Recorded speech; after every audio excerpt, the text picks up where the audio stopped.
Bueno, muy buenas tardes, buenos días, buenas noches, según el momento en que se vaya a escuchar esta grabación. Ya sabemos, soy Ricardo Silva, soy psicólogo clínico, profesor titular a cargo de la Cátedra de Psicoterapias en la Universidad Atlántida. Continuamos con la unidad 4 de dicha cátedra, luego de la toma de finales de la semana anterior. Continuamos con la cursada. Estábamos con la unidad 4 abordando los temas pertinentes a lo que es el proceso terapéutico. Vimos los aportes de Alfredo Moffat a partir de su texto Terapia de Crisis, ¿no? Una teoría temporal del psiquismo, un aporte que nos sirve para la lógica que intentamos darle a nuestra cursada de psicoterapias. Y hoy vamos a cerrar la unidad 4 con algunos temas que terminan un poco de conformar esta lógica desde la cual pensamos el proceso terapéutico a partir de haber comenzado lo que vimos en la unidad 3 con lo que es la entrevista, ¿no? La entrevista psicológica, y en particular la primera entrevista, lo que es la puerta de entrada hacia una terapia breve. Y los puntos que vamos a ver hoy refieren a un aporte que nos da un basamento potente dentro de lo que estamos pensando, que es el texto Los fundamentos de la técnica analítica, el psicoanalista argentino Horacio Echegóyen, que fue presidente a partir de 1991 de la Asociación Psicoanalítica Internacional, y por ese periodo fue que publicó este texto, que ha sido traducido al inglés, al francés, ¿no? Y al italiano. Un texto importante del cual vamos a tomar algunos puntos que forman parte del capítulo 18, donde refiere a una cuestión central dentro de lo que es el proceso terapéutico, que es los puntos de relación y diferencia entre lo que es transferencia y alianza terapéutica, ¿no es cierto? Acá es importante ver algunos puntos que están conectados con lo que ya venimos viendo de las investigaciones de Héctor Fiorini en cuanto a lo que es el campo de las psicoterapias, ¿no? Que ya venimos trabajando desde la unidad 1. Vamos a ver en la segunda parte de este teórico algunos puntos clave también de lo que es el proceso terapéutico según Fiorini, que son las intervenciones verbales. Pero nos parece adecuado, nos parece apropiado comenzar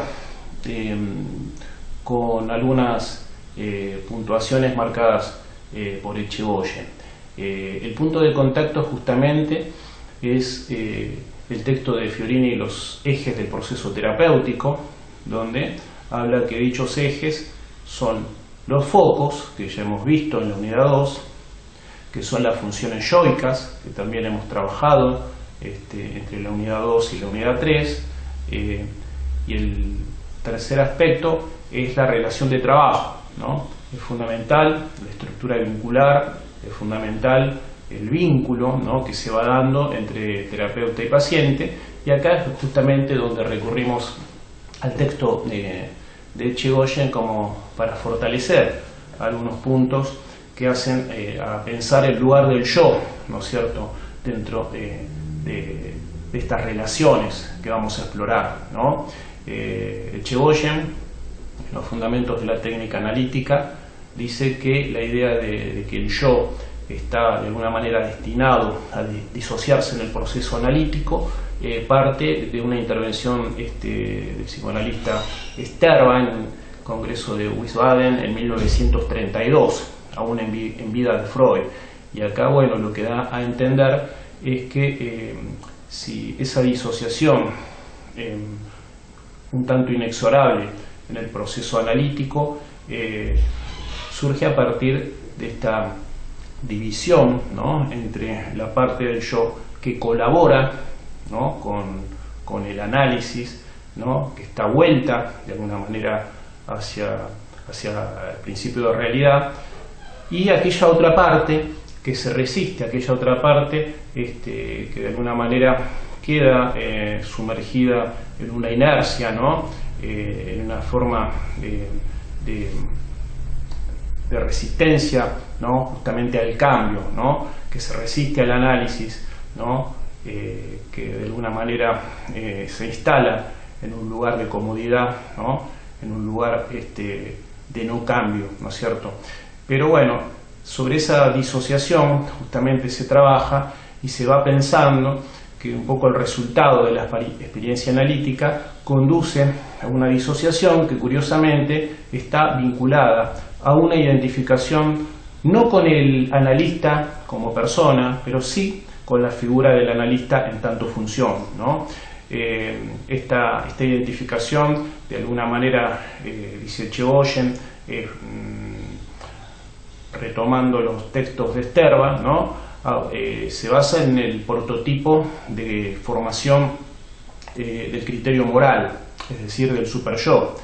¿Y esto en qué se basa? Justamente en que, producto de la experiencia analítica, el sujeto asimila, ¿no?, de la actitud del analista, la tendencia a la autoobservación, ¿no?, a la reflexión, ¿no?, esa actitud del yo hacia la mirada interior, ¿no?, a poder pensar la propia acción, a poder detener la acción para reflexionar acerca de ella.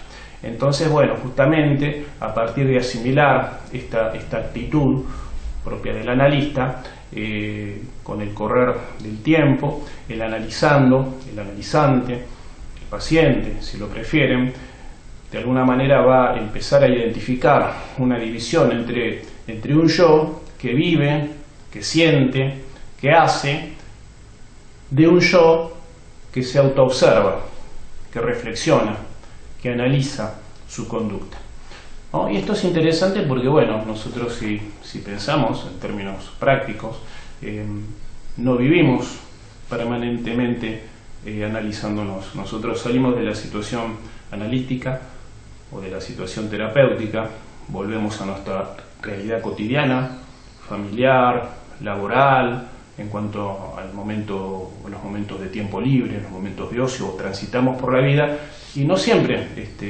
vivimos reflexionando sobre lo que hacemos. Vivimos espontáneamente, reaccionamos espontáneamente a las distintas situaciones con que nos va encontrando nuestro acontecer vital, ¿no es cierto?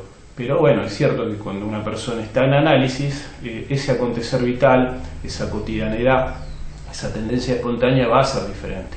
Cuenta con una ventaja de alguna manera quien está haciendo un análisis respecto a quien no lo hace, a la hora de volcar los elementos más instintivos o más pulsionales, ¿no?, o más netamente afectivos, ¿no?, cuando nos dejamos llevar por lo que vamos sintiendo en forma espontánea. Bueno, obviamente cuando hay un análisis tenemos más posibilidad de crear filtros, ¿no?, de liberar mejor, de poder expresar mejor aquello que esos contenidos pulsionales a través de la palabra. No vivimos en análisis, pero cuando estamos en análisis tal vez tengamos mejor posibilidad de diferenciar los discursos, ¿no es cierto?, de poder pensar en medio de la acción, de poder pensar en medio de la acción y en medio de la emoción. Entonces, sobre la base de este modelo, ¿no es cierto?, donde, insisto, no vivimos en análisis, pero el hecho del momento del análisis, ¿no?, marca esta posibilidad de disociación un tanto más consciente, que acá justamente lo que van a plantear estos autores es que es lo que permite una alianza entre lo que sería lo pulsional, ¿no?, y lo que serían los mecanismos de control de impulso, los mecanismos represivos, que un poquito permiten el desarrollo de una capacidad de disociación operativa. Ese modelo es lo que de alguna manera, insisto, va a dar una identificación que no es con el analista como persona, pero sí es con esa función que es un poquito el producto, un antes y un después del análisis. Ahora, bueno, lo importante es, a partir de esta alianza, ¿qué diferencia hay? Yo invito a que cada uno piense, ¿no? A partir de esta alianza, que se puede estar o no conceptualizando desde el enfoque que cada terapeuta en forma personal establezca en su trabajo, ¿no? Esto se puede conceptualizar, se puede verbalizar o no, pero lo que sí es importante, yo ahí es donde invito a que cada uno revise si producto de esa experiencia, ¿no? Donde hay una alianza entre las partes, como dice por ejemplo Brinson, entre los aspectos racionales del paciente y del terapeuta. Esa alianza terapéutica es lo que es de yo a yo, es de consciente a consciente, es lo que va a formar parte de algo más amplio, que sería la transferencia, ¿no es cierto? Y sabemos que la transferencia, ¿no? Por ejemplo, como la planteaba Blecher, supone una actualización de todo lo que son conductas, sentimientos, actitudes, que todo sujeto vuelca en la figura del analista y a partir del modelo de lo que se volcó en su momento hacia las figuras parentales, ¿no es cierto? Hacia las figuras de las cuales dependemos en el plano afectivo. Entonces, bueno, si la transferencia es de inconsciente a inconsciente, ¿no es cierto? Hablamos que la alianza terapéutica es de yo a yo. La actitud del analista, decíamos, que reflexiona, que interpreta, va a ser un modelo de identificación que nos va a ir transformando en tanto esa función analítica pasa a formar nuestro mundo interno. Se pasa a erigir la figura del analista, insisto, no el analista como persona, pero sí la figura, sí la función, como un nuevo objeto interno, ¿no es cierto? Entonces, esa parte que se identifica con el analista, y podríamos decir con el principio de realidad, ¿no es cierto?, va a ser el filtro a través del cual vamos a tratar de pasar, de traspasar, de decantar todo lo que son los mecanismos transferenciales, ¿no? Que el yo, gracias también a su función sintética, en otra instancia, en otro momento va a poder integrar. Entonces el proceso analítico es resultado de dos factores yoicos. Por un lado estaría esta disociación, ¿no? Para de alguna manera diferenciar lo consciente de lo inconsciente, ¿no es cierto? Y por otro lado la función sintética que permite esa incorporación, ¿no? Setzel va a tomar estos aportes de Sterba años después, en otro congreso, en el año 55, en Ginebra, para decir que un poquito sobre estos conceptos vamos a poder pensar los criterios de analizabilidad, ¿no es cierto? El análisis del yo se centra en la defensa, aunque hay otra posibilidad que es trabajar sobre el análisis de la pulsión. Estos autores se basaban un poco en las recomendaciones de Freud, donde se planteaba, él mismo, el padre del psicoanálisis, planteaba de ir de lo más superfluo, que es el análisis de la defensa, ¿no?, hacia lo más profundo, que es el análisis de la pulsión, ¿no?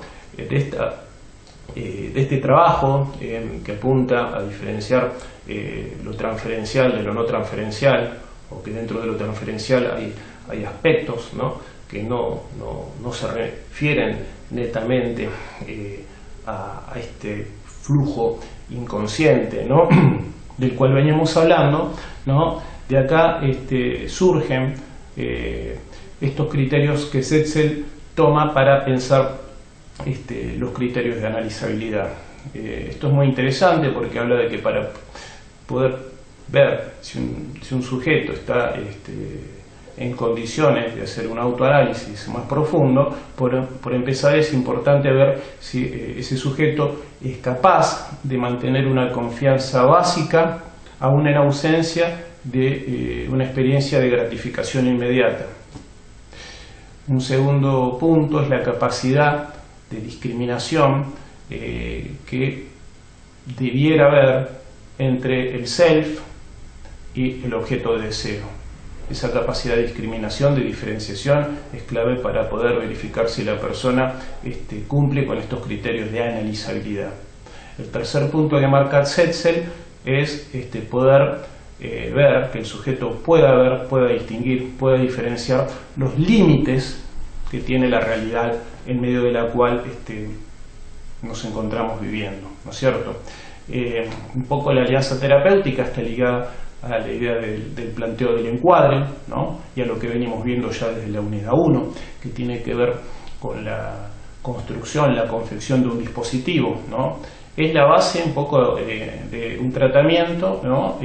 Analítico, donde se espera una relación positiva y estable que permita el desarrollo de la función analítica, ¿no es cierto? Es como que todo lo transferencial se va a poder leer sobre la base de una plataforma, de una estructura basada en lo que es la alianza terapéutica, donde las funciones yoicas intervienen más vivamente, ¿no? Entonces podríamos pensar este dispositivo, esta forma de pensar el trabajo como una forma de regresión al servicio del yo, para llegar a un punto clave que incluso marcaba el mismo Freud dentro del tratamiento, que es trascender la transferencia positiva y la transferencia hostil y llegar a una transferencia positiva sublimada, que sería el camino hacia la cura.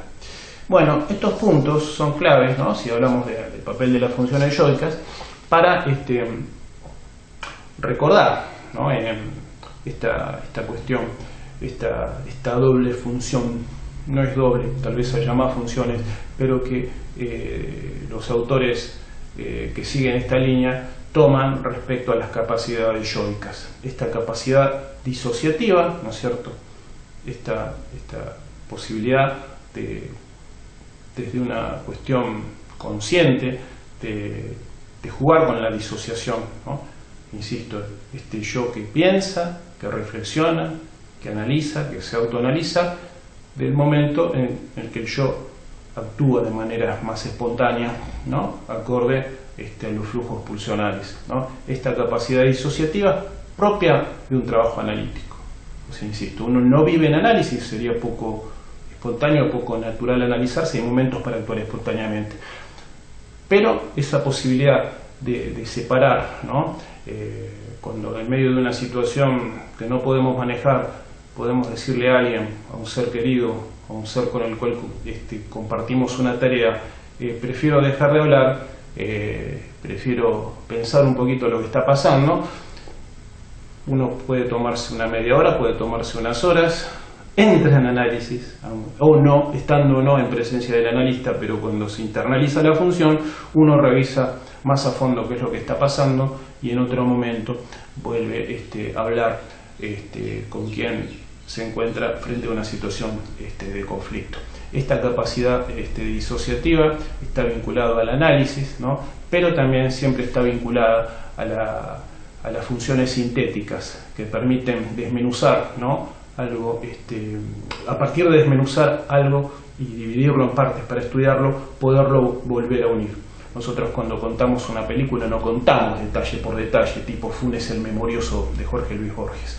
Nos recordamos, vamos a una síntesis, a los aspectos centrales que permiten la conexión entre las acciones centrales, por ejemplo, de una película o de un libro, ¿no es cierto? Si de pronto este texto de Horacio Chegoyen tuviéramos que leerlo en tiempo real, podríamos estar meses y meses sin terminar. O sea, cuando establecemos una síntesis y vamos a los conceptos centrales, estamos haciendo uso de las funciones yoicas. Cuando damos un examen parcial, cuando estamos dando un examen final, estamos utilizando la función sintética, ¿no? Pero insisto, disociación operativa, disociación instrumental, disociación terapéutica, son elementos que en la medida en que los podemos manejar y los podemos integrar con estas funciones sintéticas, podemos llegar a diseñar dispositivos, ¿no? A pensar la docencia, a pensarnos a nosotros mismos en distintos planos, ¿no es cierto? Y hacer uso de la herramienta analítica hacia varios ángulos, ¿no? Hacia varias áreas posibles según la mirada que querramos darle, la mirada amplia que querramos darle a este enfoque. Entonces, bueno, habiendo hecho estas diferenciaciones claves, ¿no?, respecto a que no todo en el análisis es interpretación, que esto también lo plantea Echegóyen, sino que hay otras formas de intervenir dentro del trabajo analítico que refieren a una multiplicidad de elementos, donde la diferenciación entre transferencia y alianza terapéutica nos va a dar el eje para avanzar. Acá, bueno, vamos a referir ahora a un interesante estudio realizado por Héctor Fiorini en su texto Teoría y Técnica de Psicoterapias, donde va a hablar precisamente de las intervenciones verbales. Cuando nosotros veíamos en la unidad 1 el texto, el campo de las psicoterapias, algunas direcciones de su desarrollo, recordamos que Fiorini hablaba de la necesidad, por un lado, de escribir, afinar, profundizar todo lo que ocurre dentro de una sesión. Hablaba de la necesidad de criticar, de profundizar y crear teoría, ¿no? Y también hablaba de la necesidad de un nivel de crítica ideológica.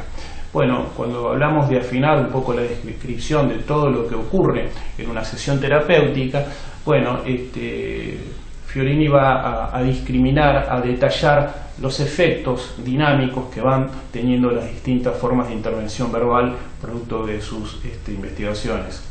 Sabemos que hay otros recursos, no más allá de lo verbal. Hemos hablado del uso, cuando habíamos en Moffat, de lo que él llamaba máquinas del tiempo, ¿no?, el uso de recursos dramáticos, el uso de recursos gestálticos, el uso de visualizaciones, el uso de juegos o recursos expresivos, que esto por ahí está planteado en algún texto de la bibliografía ampliatoria, texto de Fidel Mocio sobre creatividad, ¿no?, que tenemos dentro de la cursada, aporta bastante, ¿no?, como también otro tipo de intervenciones más activas, como las intervenciones paradójicas que plantean los psicólogos de la escuela sistémica, ¿no? También está lo verbal, que por ahí estamos más habituados a estudiar en ámbitos académicos, pero acá, bueno, es importante ver la clasificación que establece Héctor Fiorini, porque un poco habla de todo lo que ocurre, de todo lo que se da en una sesión, ¿no es cierto?, y cómo justamente, sin que a veces nos demos cuenta, mucho de lo que hacemos va preparando las bases para una intervención más profunda, como ser la interpretación, que es una construcción, no es algo que se da o debe darse o forzarse de manera inmediata. Acá Fiorini habla, por ejemplo, de interrogaciones. Primero las nombro, después las analizamos por parte. Habla de interrogaciones, ¿no?, de la capacidad de interrogar. Otra intervención verbal que plantea es informar, brindar información al paciente pertinente dentro del proceso terapéutico. Otra forma de intervención es confirmar o rectificar los enunciados del paciente. Una cuarta forma es la clarificación. Una quinta forma de intervención es la recapitulación. Una sexta forma es el señalamiento, ¿no?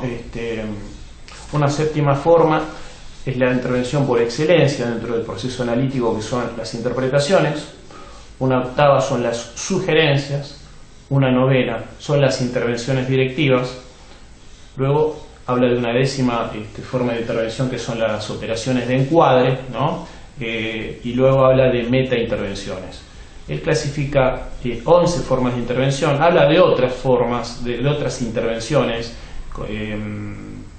una decimosegunda variante, donde habla de los saludos, el anunciar interrupciones, variaciones de horario, ¿no?, que están ligadas a las operaciones de encuadre.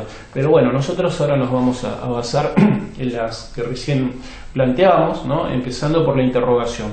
Es como una gimnasia permanente dentro del vínculo que se va gestando desde el principio entre un profesional psicólogo clínico, psicoterapeuta, y quien consulta, ¿no?, la pregunta.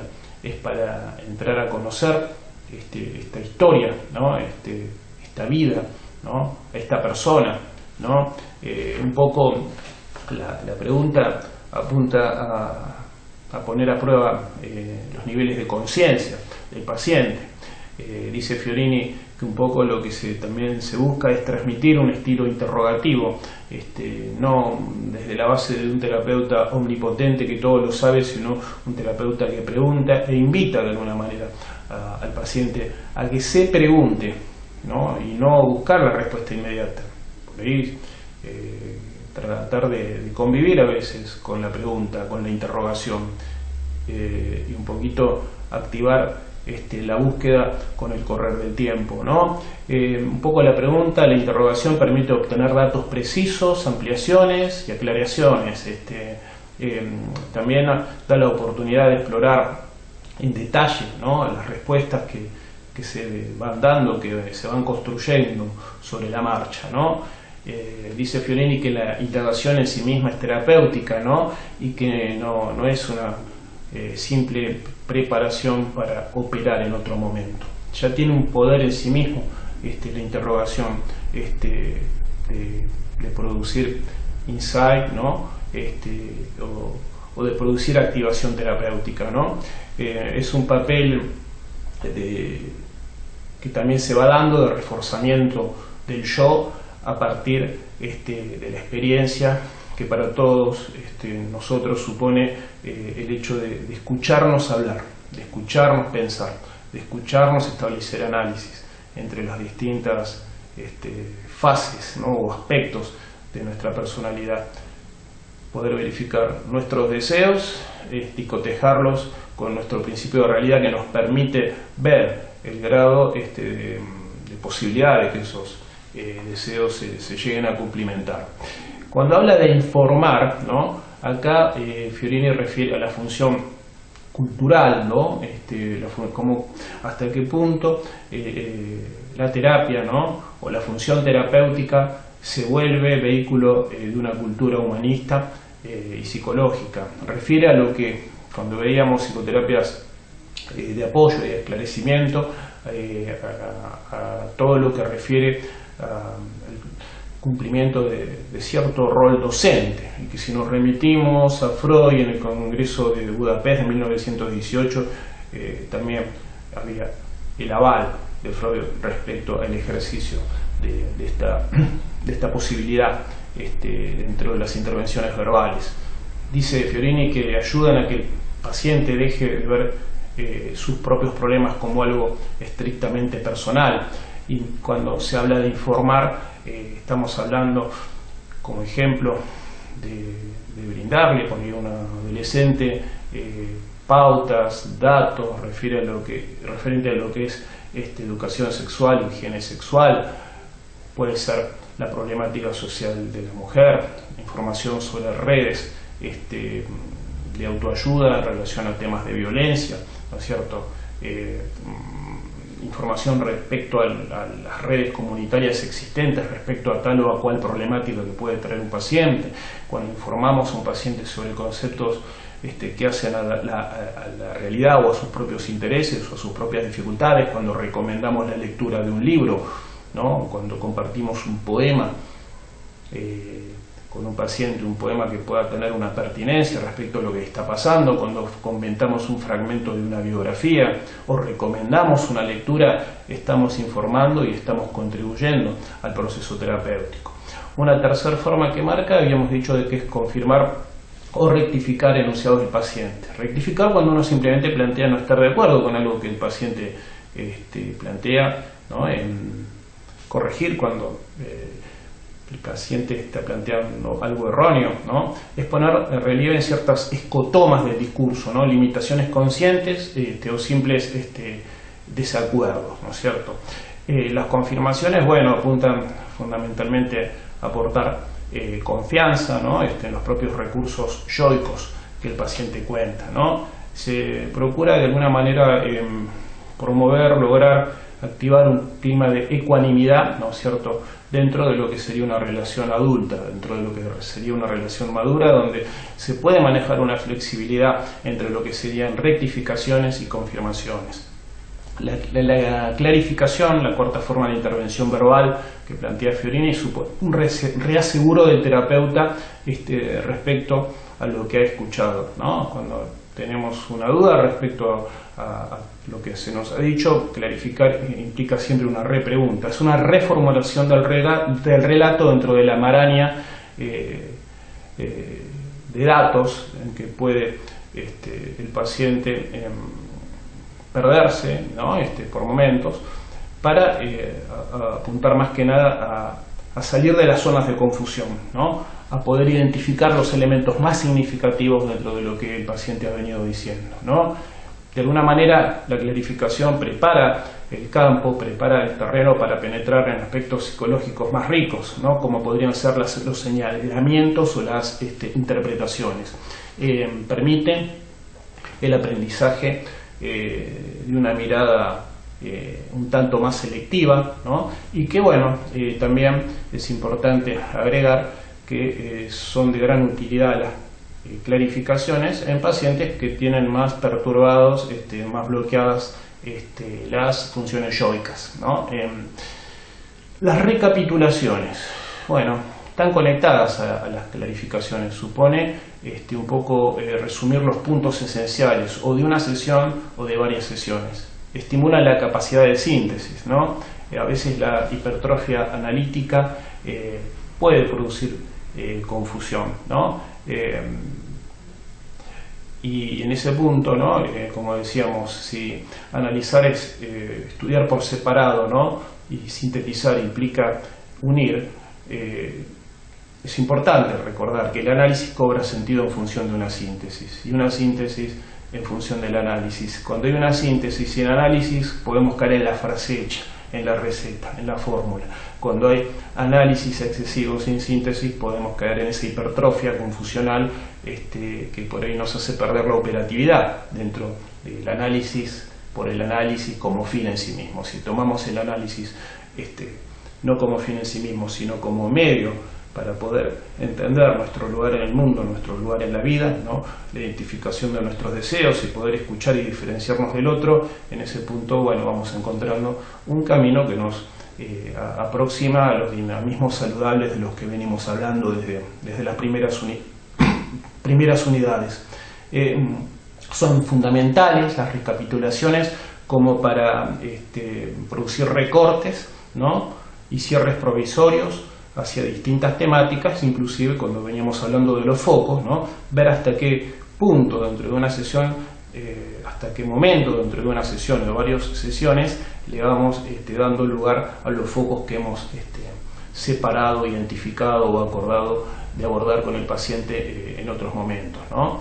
Un poco las recapitulaciones evitan estancamientos en zonas difusas o de fragmentación, ¿no?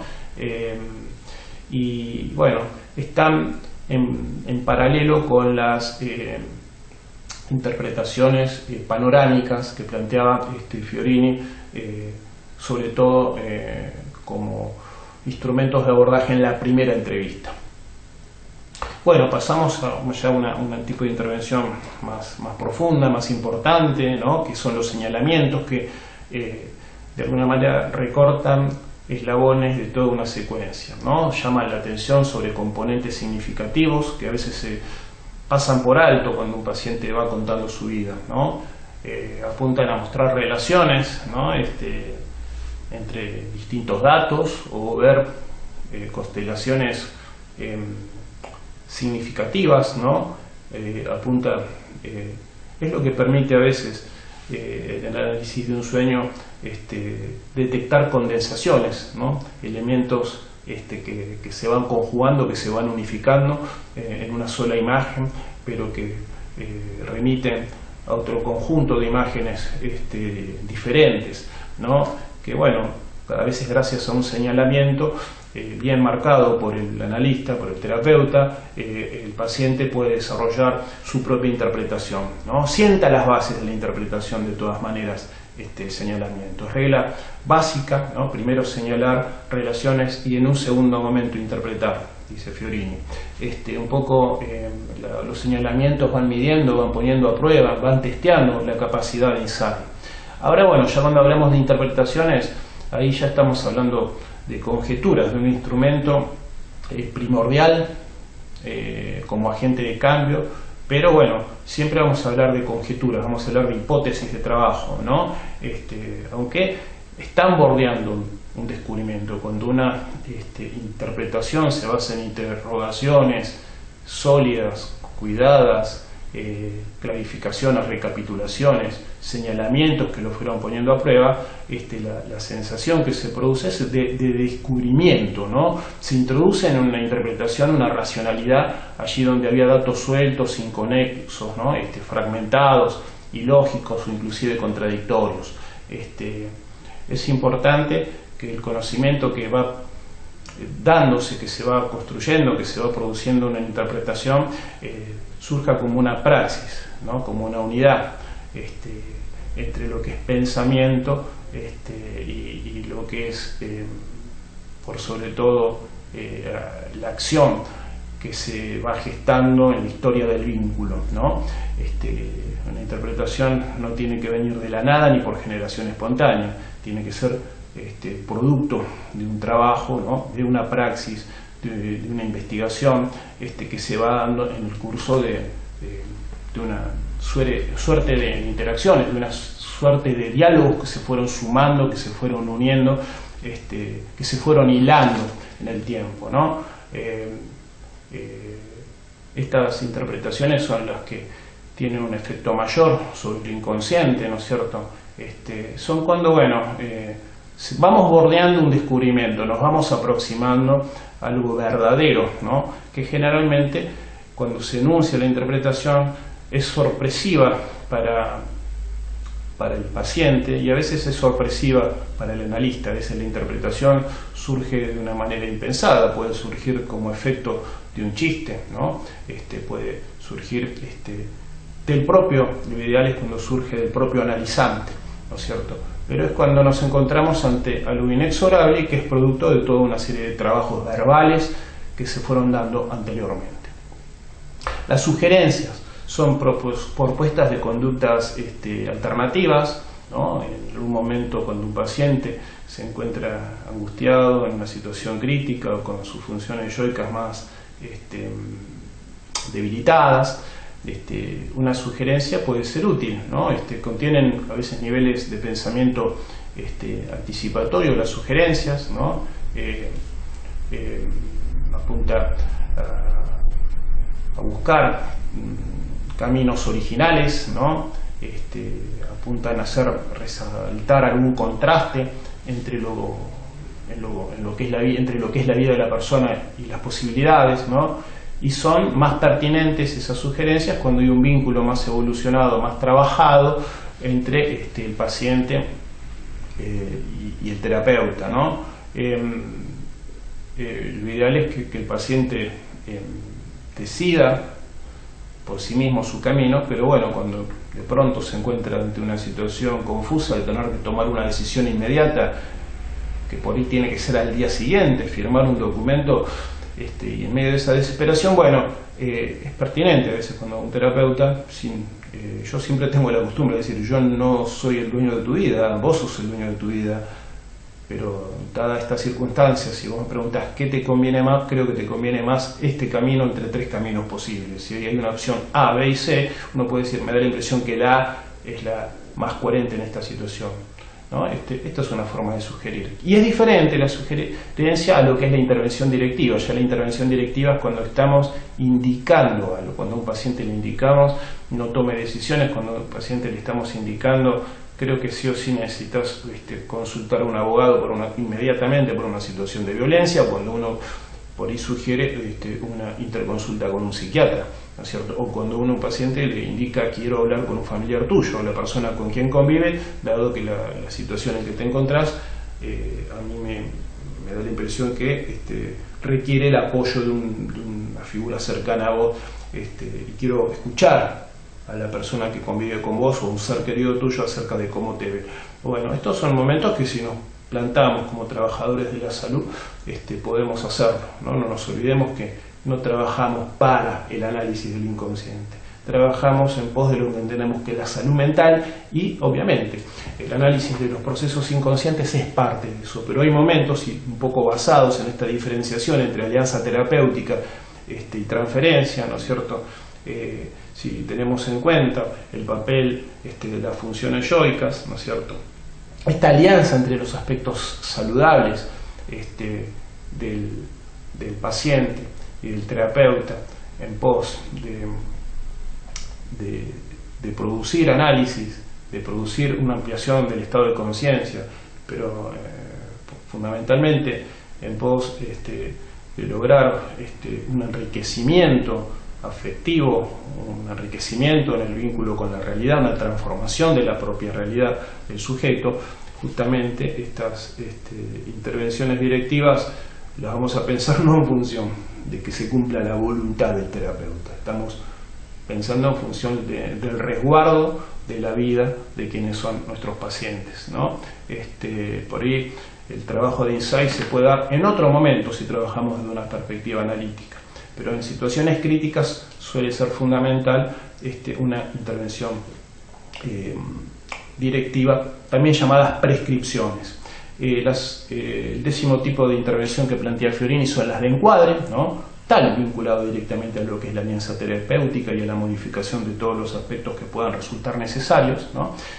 Y una 10ª forma son las metaintervenciones, que implica la reflexión que el analista, que el terapeuta hace junto a su paciente acerca del efecto o de la lógica desde la cual uno pensó tal o cual tipo de intervención. Bueno, todo esto que hemos visto en relación a los aportes de Horacio Echegóyen, en relación a los aportes de Héctor Fiorini, Horacio Echegóyen en relación a lo que es alianza terapéutica y transferencia, lo que es la función de disociación del yo dentro del proceso analítico, en relación a lo que son los criterios de analizabilidad que planteaba Setzel, ¿no? Y particularmente lo que son la discriminación de las intervenciones verbales según Fiorini. Todo esto un poco lo que comenzamos a ver en la unidad 4 sobre el proceso terapéutico, donde comenzamos con los aportes de Moffat, y la idea es que todo esto nos sirva un poco de herramienta, de guía para trabajar los casos que vamos a continuar, y sobre todo cuando entremos en la unidad 5 con lo que es el abordaje de neurosis, tanto de obsesiones, de fobias, como de las histerias que vamos a ver en las próximas clases.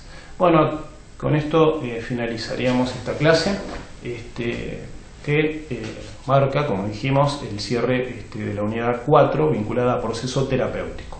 Recordamos, la unidad 5 vamos a ver el abordaje de estructuras neuróticas, y la unidad 6, con la unidad 6 vamos a cerrar con lo que son las condiciones para pensar el cierre de una psicoterapia breve, ¿no? Donde vamos a cotejar todo lo que vamos a ver, siempre de autores argentinos, con los planteos de Freud en análisis terminable e interminable, y donde vamos a ver cuestiones vinculadas a la ética, a los procesos sociales, al lugar del terapeuta y del paciente dentro de la gran historia social, comunitaria, política, económica, cultural en la cual vivimos. Muchísimas gracias.